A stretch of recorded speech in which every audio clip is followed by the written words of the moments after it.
Well, here we go. 3:06 now, News Talk 105.9 WMAL, where we're making sense of the news. Coming up this hour, we talk about all those East Coast ports currently shut down because of a massive longshoreman strike. John Konrad is here. We consult him on all things related to ports and shipping. John has the details ahead. Philip Lenjicki is here at 4 o'clock. We talked to him about Tim Walz's deep ties to the Chinese Communist Party. At 4:30, an FCC commissioner joins us, Brendan Carr, as George Soros moves really rapidly to take control of radio stations across the country. Brendan Carr is going to tell us what happened and whether or not it can be stopped. And then Gabriel Naronha joins us at 5 o'clock. We talk about missiles flying into Israel today from Iran. And David Strom is here from Hot Air at 5:30. He's a Minnesota resident. He has a lot to say about Tim Walz's time as governor. You can join us. 888-630-9625, 888-630-WMAL. Wasn't that long ago, Joe Biden had a message for Iran.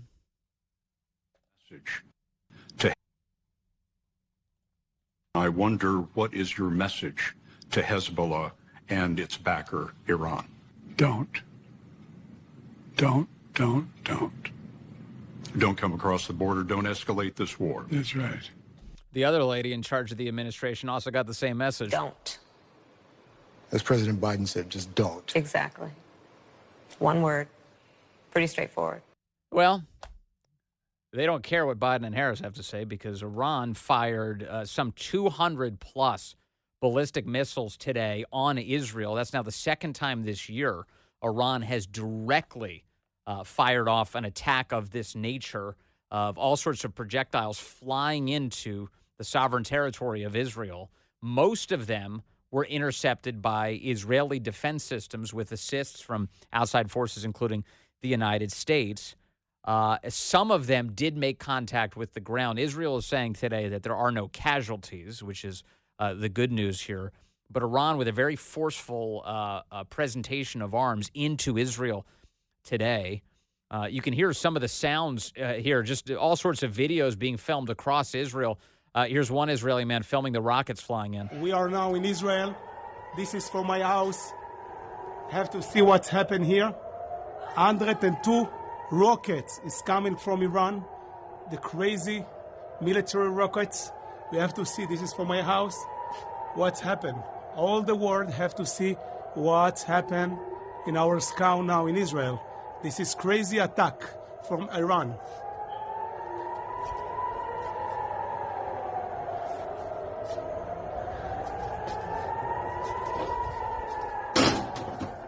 The sirens continuing to go off. Elon Musk posted some video today, captured again in Israel, of rockets actually making contact with the ground.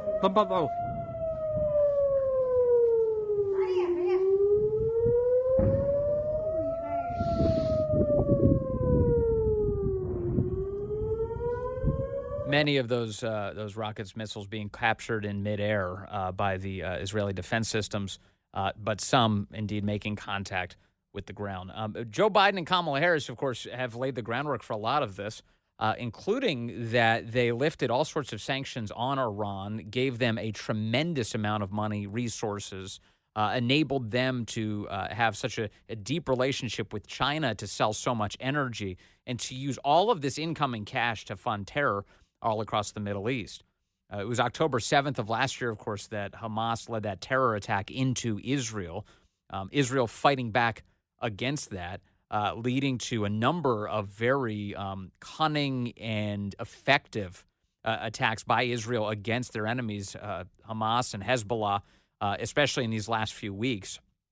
And that brings us to today, Iran trying to now fight back against Israel for decapitating both Hezbollah and Hamas in the way that it's done. And where does this go from here? Well, it sounds like things are only going to heat up even more. Israel, as usual, is promising a forceful response to this. And over on Fox News, General Keith Kellogg, who you've heard on this program many times, was saying that this could go to a whole new level now with Israel responding on some of the most important targets in Iran. Netanyahu has basically said to the world, they said to the United States, we've given you repeated opportunities to bring this thing to a conclusion, to shut this down, and the world has turned another eye. They've said no. I think he's going for the kill. And what I mean by that, he's going to respond quite forcefully. And I think if I was Iran right now, I'd say I think where he'd probably end up going, he's going to make a real key shot. He's either going after nuclear facilities or he's going after the supreme leader. And that's going to set everything in motion for a much wider war in the Middle East. But I think they've just said, the Israelis have said, we're done with this, enough. The same thing they've done with Hezbollah, same thing they did with Hamas. And, you know, to be very candid with you, Sandra, you know, it's probably about time. This is time. It needs to be brought to some type of conclusion. If we're not going to help them conclude it, then they're going to have to do it on their own. And that's probably what they're going to try and do. So that's where we are. You heard Keith Kellogg saying Israel may take one of two very dramatic options here. One of them is to attack the nuclear facilities in Iran, where they've been working feverishly to get the bomb in order to, exert themselves even more, assert themselves even more in the region, or to strike the supreme leader, Ayatollah Khamenei himself, to kill him. Now, in Iran, they say that he's in hiding right now. They're trying to protect him. I don't know where you could go. Israel seems to know where everybody is at all times. They've wired up all of the VIP guest houses with bombs or killing people that way. They've gotten into the pagers of all these Hezbollah militants and were able to kill them that way. They got inside the walkie-talkies of all of these guys. They were able to kill them that way. They seem to be able to drop a bomb on the head of a gnat when they want to. That's the way Israel's been operating. So I'm not even really sure how the Iranians could hide Khamenei from the Israelis.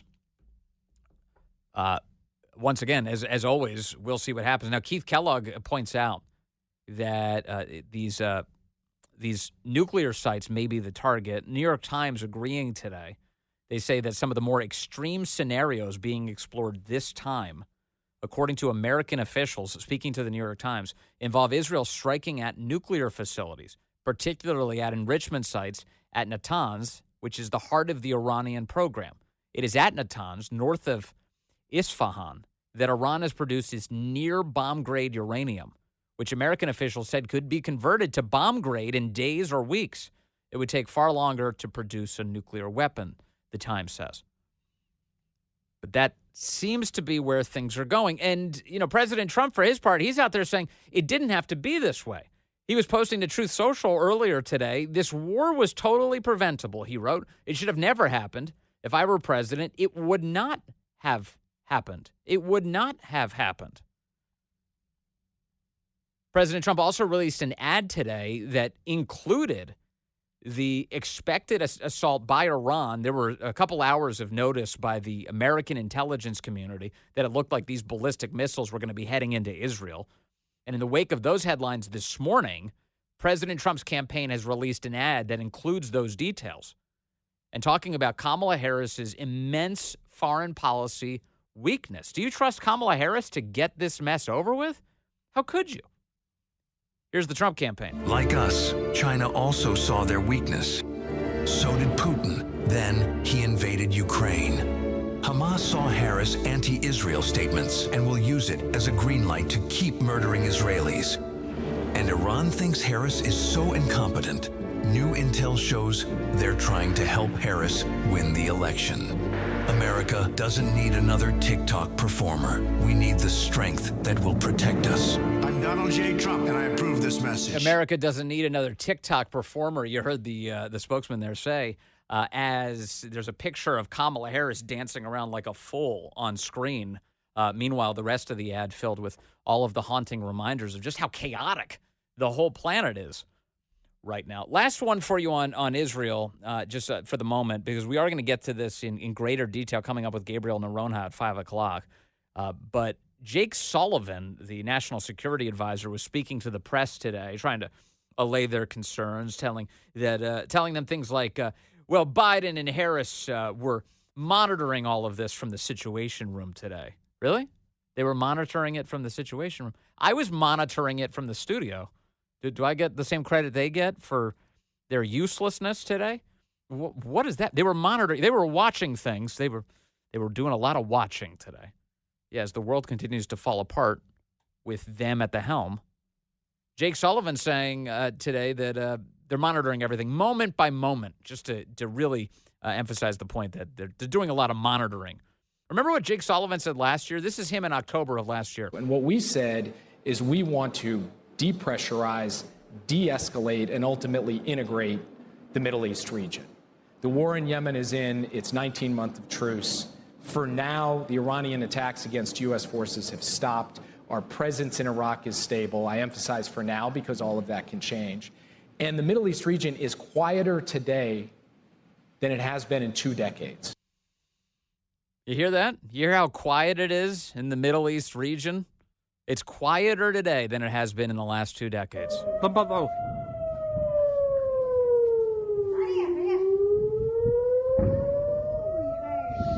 That bass sound you hear in the background, those are rockets exploding.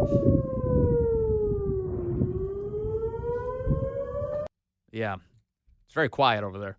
Thanks, Jake Sullivan. Great work, everybody. Just fantastic job. Pat yourselves on the back. The chaos is just out of control. J.D. Vance's case tonight, I think, should be pretty easy, don't you think? When he debates with Tim Walz, have you had enough yet? Maybe that's all J.D. Vance has to say during this whole thing. Have you had enough of this? Would you like to go back to peace and prosperity? Would you like to go back to that? Or would you like to continue down the road to chaos? Because it's not just the chaos that's going on in the Middle East. That's the latest edition today. That's one of the big headlines, of course, today.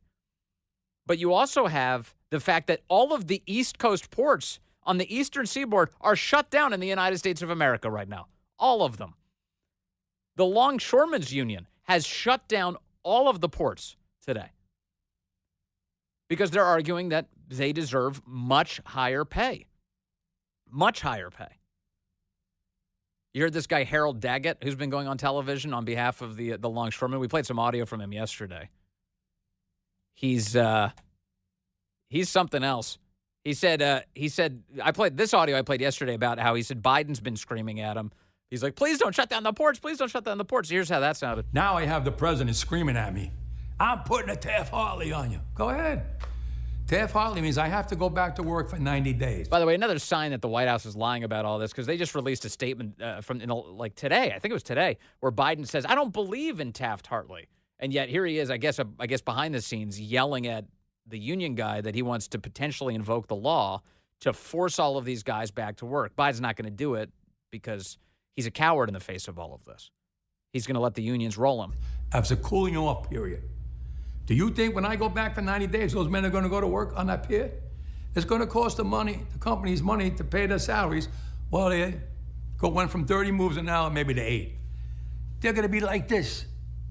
Who's going to win here in the long run? You're better off sitting down and let's get a contract and let's move on with this world. And in today's world, I'll cripple you. I will cripple you, and you have no idea what that means. Nobody does. Cripple you, says Harold Daggett. Here he is this morning at the scene of one of the strikes. Are you worried that this strike... They have the capital to settle this thing. Are you worried that this strike is going to hurt the everyday American, the farmers that need to reach the export market? They're telling me that they're going to hurt through all of this. Now you start to realize who the longshoremen are, right? Nobody cares. People never gave a about us until now, when they finally realized that the chain is being broke now. Cars won't come in. Food won't. I got to say, this guy makes about $1 million a year. I just want you to know. His salary, he's the top of the union. He's pulling from all of these guys their money, and he's enriching himself to the tune of about $1 million a year. He lives in, I think, about a 7,000 square foot home with the most dramatic swimming pool you've ever seen in your life. He has a 76-foot yacht. He has a Bentley. He's unbelievable. And he's out there. He's like, I'm just a working guy. Nobody ever cared about us before. Now I can crush you. Come in. Clothing won't come in. You know how many people depend on our jobs? Half the world. And it's time for them. And his 2 sons work for him, too. And between them, they make $650,000, the 2. Oh, they make each? It's $650,000 each? Wow, this is a family business. Time for Washington to put so much pressure on them to take care of us, because we took care of them And we're here 135 years and brought them where they are today, and they don't want to share. And they don't want to share. They don't want to share. So the ports are all shut down. Thanks, Biden. Way to go. I do have my suspicions about all of this, though, about whether or not there's some deeper Democrat political shenanigans afoot here. I'll share one of my theories with you in just a moment. Disruptions here by these dock workers and the strike that's going on, it's just massive. We're talking 45,000 workers, 36 ports up and down the East Coast and the Gulf Coast, 40% of all containerized goods in the United States, billions of dollars in damage to the U.S. economy each day. This is highly disruptive. And that, of course, is the point, as the union argues for higher pay. Although my suspicion these days is always up, right? Isn't yours? About everything? I mean, we're 35 days or so away from the election. And this union, the Longshoremen's Association, it's an affiliate of the AFL-CIO. And guess who the AFL-CIO has already endorsed enthusiastically? That's Kamala Harris. The AFL-CIO has already enthusiastically endorsed Kamala Harris for president. Guess who was a part of leading the meddling in the 2020 election? You remember that old Time magazine piece that was all about all the ways they, quote, saved the 2020 election? What organization was running the show then? Oh, it was the AFL-CIO. So what's going on here? Any chance this is a repeat of the meddling in the 2020 election? Could be. Could be. It could be kind of a combination of factors. The longshoremen could be arguing for higher pay at the same time. But if Joe Biden calls in Kamala Harris to lead the negotiations, at that point, you know the fix is in. If Joe Biden, in just a month left to go before the election, announces that Kamala Harris is leading the negotiations with the longshoremen, he's not going to give her something that's designed to fail. That's not what's going to happen. They'll give it to her basically to say, oh, look what she got across the finish line. Oh, she got the longshoremen back to work. The fix is in, if you hear that. So we'll be watching that really closely. And in fact, a lot of our questions about this I'm going to address coming up with John Konrad. He's the CEO of G Captain, a former drill ship captain, and he knows a tremendous amount about the way these ports operate. And one of the areas I want to focus on is, who are the longshoremen even really negotiating with? Who is this agency who's responsible for coming up with the money to satisfy the longshoremen? And why does it look like there are so many foreign interests tied up in this, including China? Oh, yeah. You ready to go deep? We're diving next with John Konrad.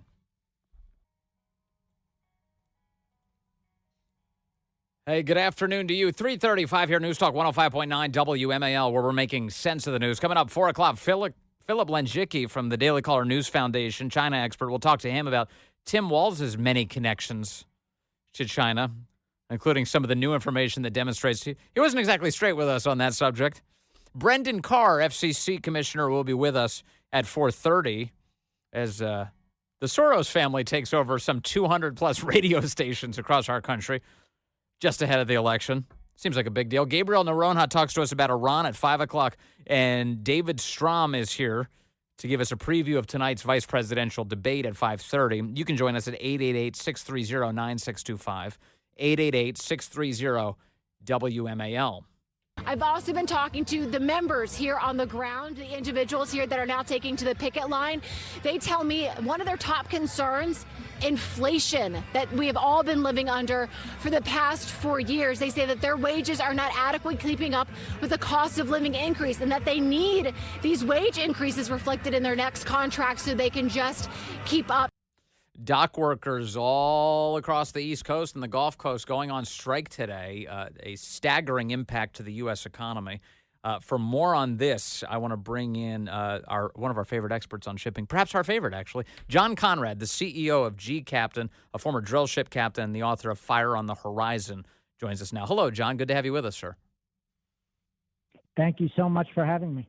So give us just, first of all, kind of the big picture on this, what you're thinking as you're watching now the longshoremen go on strike and the impact it's having on the U.S. economy. Right. Well, we've been having all these black swan events like the Houthis attacking shipping in the Red Sea, the Russians mining shipping in the Black Sea, the Panama Canal drought. But, you know, there's been failures in the Biden administration with all of them. We pulled out our Navy ships in the Red Sea because we couldn't defeat these Houthis. The Black Sea is now Russia's lake.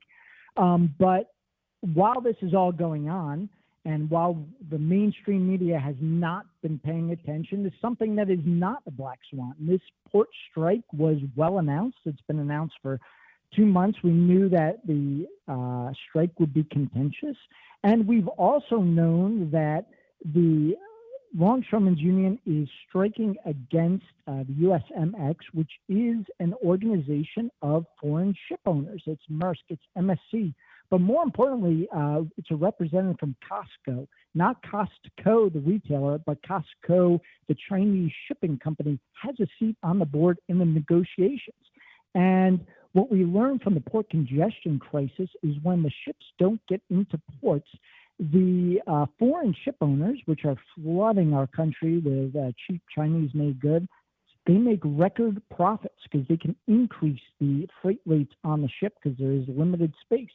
So you have them, they're not really interested in negotiating because a port strike is going to give them a lot of profits, and it's going to benefit China, which builds all these container ships and controls some of these shipping companies. And the longshoremen on the other side, they're not really interested in negotiation either because they want massive pay increases. They are already paid a lot. And they want zero automation in the ports. And the question now, if the Biden administration comes out and pushes them to make a deal, or if China asks the foreign ship owners, hey, make a deal so that there's a win for Harris, then America is going to be stuck with slower ports that are not automated. We're already behind. Our most efficient port is number 50 in the world. And slow cargo through ports is a tax on the American public. It's inflationary. They think this strike is going to cost $5 billion a day. That's a new aircraft carrier every 3 days. Let me talk about a couple things that leap off the page at me. One of them is, again, sitting across the table from the Longshoremen's Association, is the U.S. Maritime Alliance, is what this organization is called. USMX, you referred to, U.S. Maritime Alliance. And you emphasize that one of the stakeholders who's sitting across the table from the union is controlled by China. It's called Costco, C-O-S-C-O. That's China being directly involved in the U.S. economy and throwing us into some chaos just weeks ahead of the election. Do I have that right? Absolutely. And if you go back to the last port crises, in 1977 was the East Coast, but prior to that was the West Coast. And Reagan really made his name as governor of California in pointing out the fact that there were a lot of communist sympathizers in the Longshoremen Union. And he brought that all the way up to the presidency, that anti-communist thing that started there. And the unions got rid of a lot of the communists. There's still questions about mafia ties and other things. But now we have an actual communist-controlled company on the other side of the negotiation, and the mainstream media is giving a complete pass. And not only is that company CCP controlled, but the other companies, the Maersk, the MSCs, their number one client, their number one customer is China, and all of their ships are built by China. And how the shipping industry works is there are a lot of backdoor deals and smoke-filled rooms. We don't know what China is saying to these other people, the Maersk, the MSCs, but it could very well be that they say in the back rooms, it will never get in the press, hey, make this deal or delay the strike, and I know it's going to cost you more, but we'll give you a discount on the next ship you build. So John Konrad, you're looking at this right now and saying that this is you have American union workers now squaring off against immense Chinese interests. That's one of the big and untold stories of this entire moment. Yes, and I want to be clear, this is speculation. We don't know. But if you look at behind it, I mean, the Black Sea is the first major issue. Ukraine's the breadbasket of the world. Well, China helped Russia bring things in there, yes. Weapons manufacturing equipment. Then the Red Sea, the media blames it on the Houthis. Houthis get their funding from Iran. But who does Iran get their funding from? Well, they're exporting oil to China. That's where the money's coming from. So behind all of these shipping things, you look at the drought in the Panama Canal, which is coming out now, but China's been buying land around the canal. So, we don't have hard evidence what China's intent is here, but we know, one or two layers back behind all of these problems. Yes, and it's characteristic of the way that China wields its influence, for sure. That would be typical. In this case, so talking about China and the way that they actually handle their ports and their shipping, you mentioned that that here in the United States, this Longshoremen Association, the union, is saying one of its stipulations that there be no automation whatsoever, no automation on the East Coast ports. Everything needs to be manually handled by human beings, union members. How do they handle shipments in China? What does a Chinese port look like compared to ours? China's completely automated, so it's a guy running, computer screens, and they're monitoring, but there are robotic cranes that are lifted off the ship. There are some workers on the ship that attach the crane, and then it goes to an automated movable truck, and the whole system is automated. You have a lot of people saying, we need Elon Musk to come in and create robots for the ports. No, everyone else has that, not just China, but the Netherlands, Rotterdam. We're behind on that. But more importantly, China has this theory of all of the maritime things have to fit together. So the foreign ministry, they're buying ports around the world. They're buying up shipyards and building ships, which are, the shipyards are building commercial and then Navy warships. They're getting influence. They have Logink, which is the digital software that runs behind tracking all these containers. So because their transportation minister is extremely powerful, he's connecting all of these dots around the world, where our transportation minister, Secretary Pete Buttigieg, he doesn't even mention this. We knew this was coming. He's on late night every day, and he said nothing about it. He's busy violating the Hatch Act, yelling at Trump, and he has not warned the retailers, the American public. And then you had Commerce Secretary, the regulations against the foreign ship owners comes out of Federal Maritime Commission in Department of Commerce. And Gina Raimondo just yesterday on CNBC admitted they're doing nothing. They're doing nothing. I want people to hear this. This is Gina Raimondo. Concentrated on Trump. This is Gina Raimondo, who you just referred to on CNBC this week. Where have you been kind of focused and hearing on what would happen if the strike goes, let's say, longer than a week? Again, I have not been very focused on that. I have not been very focused on that. That's the same Commerce Secretary who didn't realize that jobs reports had been revised downward by nearly 1 million recently. She was caught by surprise once again on television by that essential point, again, delivered to us from the Biden administration.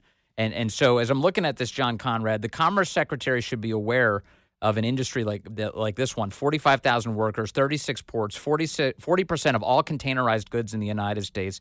J.P. Morgan saying there's an impact somewhere between $3.8 to $4.5 billion per day. And the Longshoremen outright saying that their plan in order to get paid is to, quote, cripple the U.S. economy. How does the Commerce Secretary not know anything about it? That's an excellent question. And one of the reasons is this Federal Maritime Commission is understaffed, but it's a pull agency. Someone has to ask them to look into this. They have to be asked to look in the ports to collusion, and no one is asking them. Well, one of the person who should be asking them is DOT Secretary Pete. There are over 40,000 employees in the FAA, which is the sister agency of MARAD, the U.S. Maritime Administration. He's let that number dwindle in the maritime down to 800, and half of them work at the U.S. Merchant Marine Academy. So he really only has 300-400 people working on policies, letting a lot of them work from home. And he hasn't published a shipyard study, and since it's mandated by Congress every year, it hasn't been published in 20 years, and he hasn't done a manpower study in his entire term. He was given $1.2 trillion to fix all of its infrastructure. He's put less than 1% into ports. So without him asking, he's got to ask the Coast Guard to help. He's got to ask, that's the coordinating agency. He has to ask the FMC to investigate this. He has to ask the White House to announce. And he's too busy on late night and focused on Trump and doing primary debates with Tim Walz. He is completely not.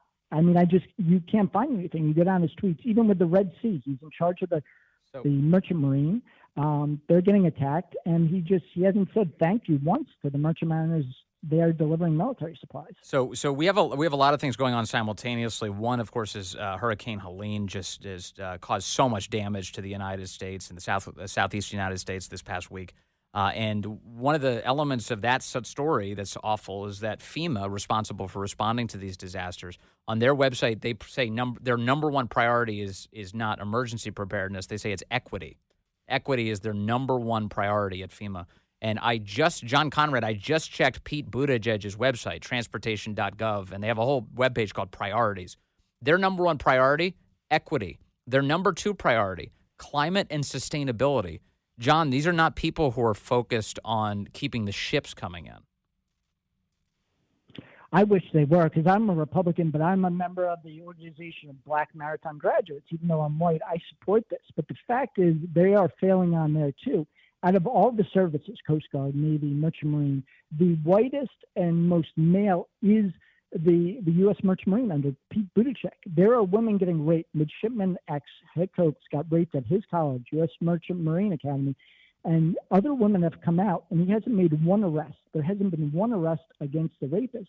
And talk about the climate. So you have hundreds of billions of cubic meters of CO2 being emitted as the ships go around the Red Sea and around Africa. It's a huge emission of CO2, and they're not doing anything about it. And then you have Greta Thunberg, who was yelling at ships 2 years ago. Now she's in support of the Houthis and Yemen. So you have to wonder, even these things that are on their website, if he really cared about DEI, he would arrest rapists, and he would promote black mariners up to the officer ranks. And he would stop the Houthis, so these hundreds of billions of cubic meters of CO2 isn't emitted for the ship rerouting. So in other words, there's two things going on. Their priorities are both jacked up, and they don't even believe in the priorities they've laid out. So yeah, that's an interesting point here. You mentioned a moment ago, I think towards the top, that there is some mystery about when this strike will end and these ports can get back open. Do you suspect any partisan shenanigans afoot? In other words, is there a scenario where Joe Biden says, Kamala Harris is now leading negotiations, and all of a sudden the ports are reopened and she's heralded as the hero? Yes, there always are. And you have to think back to the last West Coast port strike. Went fairly smoothly. We thought it would be worse. But, I'm very critical of all of the existing staff in the White House. But Marty Walsh, Labor Secretary, I have to admit, did an excellent job getting the parties together. But he left, and so his replacement, Department of Labor, she's a Gavin Newsom acolyte like Kamala Harris is. I haven't heard any good things about her negotiating skill. And Marty Walsh, again with Pete Buttigieg, is busy with Kamala Harris doing the debate prep. So the one person who's really competent about this is now with Harris. Now that question, he is good at this. He knows the sides. Is he going to, whisper in their ear? I don't know. I think this always happens in politics. It can almost guarantee to happen. But getting back to the original point, I'm more worried about Trump being hard on China, which we need. We need these tariffs. And China saying, hey, these tariffs hurt us. So let's get our ship owners, our Costco, our board members to agree to these ridiculous demands from the union, no automation, which are going to slow down U.S. ports, to give Harris a win. I mean, that's the big worry. And again, this is speculation, but you have to look who has influence. And China has influence here. Marty Walsh, inside the Kamala campaign, has influence. Yes, I would expect that there are political levers being pulled. I just don't know specifically what. Yeah, no, that's such an excellent point. Yeah, this is a chance for China to meddle in the election to give Kamala an assist. Thank you very much. John Konrad, CEO of G-Captain. Sir, always really appreciate your insight on this very important issue. Thank you. Let's take George, Charleston, South Carolina, now line 2. George, good afternoon, sir. You're on the Vince Coglianese Show. Afternoon, Vince. Just calling. I've always felt myself to be, I've never been in a union like that, but union, I didn't mind them. But this president they got here, he's a nut. That sounds like a movie script, right? Yeah. Like I said, like a hardcore shakedown. Yeah, and a lot of these guys are making over $200,000 a year, pretty well-paying jobs. But we're watching a very interesting thing develop between one side that wants a lot more money and then another side that seems to be controlled by China. And I'm wondering, how the hell is this thing supposed to end? And we just talked to John Konrad, George, and he made it really clear. China's holding all the cards. And one of the big decisions is, how much do they help Kamala? We will track it. Coming up, Philip Lenjicki talks to us about China and their connection to Tim Walz.